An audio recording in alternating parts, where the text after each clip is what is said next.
Pro kabaddi season 10లో భాగంగా ఫిబ్రవరి 21 తారీఖున జరగబోయే match number 132 Haryana Steelers versus Bengaluru bulls మధ్య జరగబోతుంది. సీజన్ 10లో భాగంగా last league match.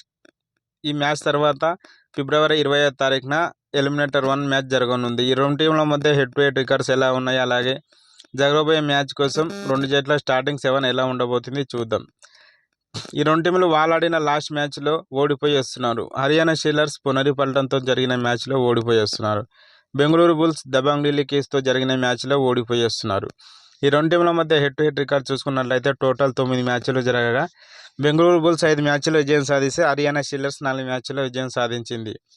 Season 10 points table చూసుకున్నట్లయితే మొత్తం 21 మ్యాచ్లు ఆడిన హర్యానా స్టీలర్స్ 13 మ్యాచ్లో విజయం సాధించి 7 మ్యాచ్ల్లో ఓడిపోయి ఒక మ్యాచ్ టైగా ముగించుకొని 70 పాయింట్లతో 5వ ప్లేస్లో కొనసాగుతుంది. హర్యానా స్టీలర్స్ ఈ మ్యాచ్లో గెలిస్తే 4వ ప్లేస్కు మూవ్ అయ్యే అవకాశం ఉంది. బెంగళూరు బుల్స్ చూసుకున్నట్లయితే మొత్తం 21 మ్యాచ్లు ఆడిన బెంగళూరు బుల్స్ 7 మ్యాచ్ల్లో విజయం సాధించి 12 మ్యాచ్ల్లో ఓడిపోయి 2 మ్యాచ్లు టైగా ముగించుకొని 48 పాయింట్లతో 9వ ప్లేస్లో కొనసాగుతుంది. జరగబోయే మ్యాచ్ కోసం రెండు జట్ల స్టార్టింగ్ 7 ఎలా ఉండబోతుంది. Haryana steelers starting 7: Vinay raider, Siddharth Desai raider, Ashish allrounder, Mohit Nandal right cover defender, Jaideep Dahiya left cover defender, Rahul Satpal right corner defender, Mohit left corner defender.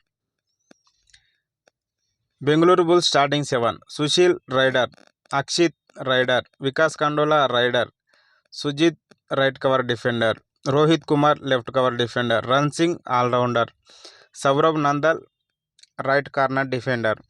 ఈ రెండు టీంల మధ్య ఈ సీజన్లో ఆల్రెడీ ఒక మ్యాచ్ జరిగింది. ఆ మ్యాచ్లో హర్యానా స్టీలర్స్ విజయం సాధించింది. మరి బెంగళూరు బుల్స్ ఈ మ్యాచ్లో హర్యానా స్టీలర్స్పై విజయం సాధించి రివెంజ్ తీర్చుకుంటుందా, రివెంజ్ తీర్చుకొని లీగ్లో లాస్ట్ మ్యాచ్ విజయంతో ముగుస్తుందా లేదా కామెంట్ రూపంలో తెలియజేయండి. వీడియో నచ్చినట్టయితే లైక్ చేయండి, షేర్ చేయండి, అలాగే సబ్స్క్రైబ్ చేసుకొని పక్కన ఉన్న బెల్ ఐకాన్ని ఆన్లో పెట్టుకోండి. Thank you for watching.